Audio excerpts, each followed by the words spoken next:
അമ്പലപ്പുഴയിൽ G Sudhakaran സ്വതന്ത്ര സ്ഥാനാർത്ഥിയാകും. മുഖ്യമന്ത്രിയുടെ അവസാനവട്ട അനുനയ നീക്കവും ഫലം കണ്ടില്ല. മുഖ്യമന്ത്രി ഫോണിൽ വിളിച്ചിട്ടും സുധാകരൻ അനുനയത്തിന് വഴങ്ങിയില്ല. സുധാകരൻ പരസ്യമായി സ്ഥാനാർത്ഥിത്വം പ്രഖ്യാപിച്ചാൽ പിന്തുണയ്ക്കാനാണ് കോൺഗ്രസിന്റെ തീരുമാനം. ഈ ധാരണ പ്രകാരമാണ് നാളത്തെ സുധാകരന്റെ വാർത്താ സമ്മേളനമെന്നാണ് സൂചന.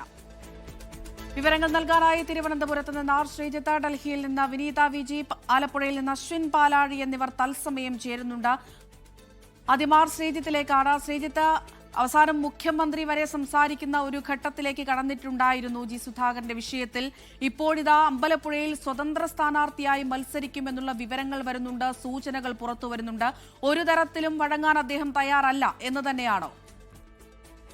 അമൃത, പാർട്ടിയിൽ നിന്നേറ്റ അപമാനത്തിന്റെ ഫലമായിട്ടാണ് ജി സുധാകരൻ കടുത്ത തീരുമാനങ്ങളിലേക്ക് പോകുന്നത്. 63 കൊല്ലമായി CPIM-ന്റെ പാർട്ടി അംഗമായി തുടരുന്ന ജി സുധാകരൻ പാർട്ടി അംഗത്വം ഉപേക്ഷിക്കാനുള്ള തീരുമാനം നേരത്തെ തന്നെ പ്രഖ്യാപിച്ചിരുന്നു. അതിന്റെ ഭാഗമായിട്ടാണ് അംഗത്വം പുതുക്കുന്നില്ല എന്ന് അറിയിച്ചത്.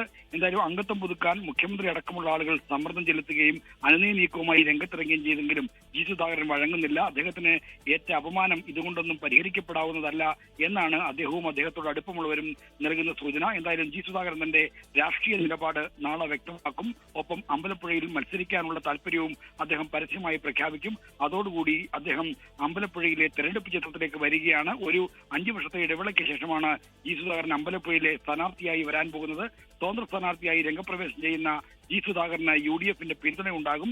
സുധാകരൻ CPIM-ൽ നിന്ന് പുറത്തുവരുന്ന രാഷ്ട്രീയ നിലപാട് പ്രഖ്യാപിച്ചാൽ ഉടൻ തന്നെ അതിനോട് അനുകൂലമായി പ്രതികരിക്കാമെന്നാണ് കോൺഗ്രസ് നേതൃത്വത്തിലെ ധാരണ. അതുകൊണ്ടാണ് നാളെ സുധാകരൻ നിലപാട് പ്രഖ്യാപിക്കാനായി വാർത്താ സമ്മേളനം വിളിച്ചിരിക്കുന്നത്.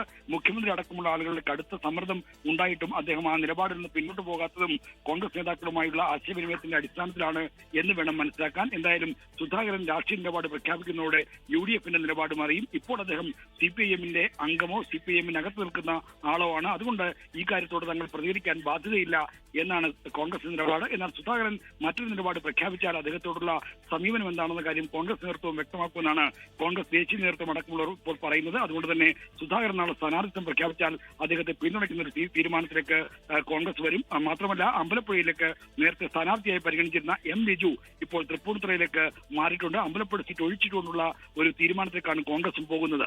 ലോകത്തെവിടെയായാലും ഏത് സമയത്തും 24 വാർത്തകളും ഓഗ്മെന്റഡ് റിയാലിറ്റി പാക്കേജുകളും എക്സ്പ്ലെയിനറുകളും വിശദമായി കാണാൻ ഞങ്ങളുടെ YouTube ചാനൽ നിങ്ങൾക്ക് സബ്സ്ക്രൈബ് ചെയ്യാം.